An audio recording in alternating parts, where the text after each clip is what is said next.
नमस्कार, हम अहाँ के रचना झा प्रणाम करै छी, गोर लागै छी। और एकटा बहुत सुंदर सनक समदाउन जे अपन मिथिला के घर घर हमर माय बहिन सब गाबै छथि, तऽ हमहूँ किछु लाइन सुनाबी जे हमरा बहुत नीक लागैत अछि। आशा करै छी अहूँ सबके नीक लागत।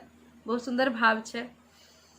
आरे कथी लय प्रीत लगेले रे जोगिया, लगेले रे जोगिया, प्रीत लगने चली जा, प्रीत लगने चली जा। कथी लय प्रीत लगेले रे जोगिया, लगेले रे जोगिया, प्रीत लगने चली जाए, प्रीत लगने चली जाए। तोरा हाथ के पान सपन भेल रे जोगिया, तोरा हाथ के पान सपन भेल रे जोगिया, सपना भेल रे जोगिया, तोरा बिनु रहलो ने जा, तोरा बिनु रहलो ने जा।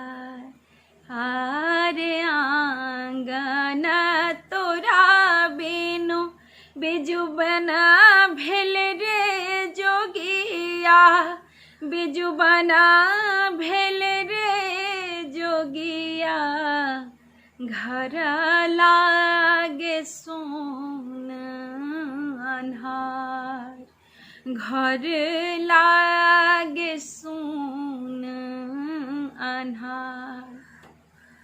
आरे सुतक पलंग विषम भेल रे जोगिया, विषम भेल रे जोगिया, निंदिया मोहिना सोहार, निंदिया मोहिना सोहार।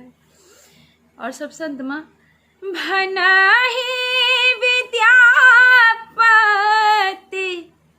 सुनो है सखी सब, सुनो है सखी सब, होने बिनु रहलो ने जाए, होने बिनु रहलो ने जाए। हारे कथी लय प्रीत लगेले रे जोगिया, लगेले रे जोगिया, प्रीत लगने चली जाए। धन्यवाद सब गोटे के। जय मिथिला, जय मैथिली, जय माँ भगवती।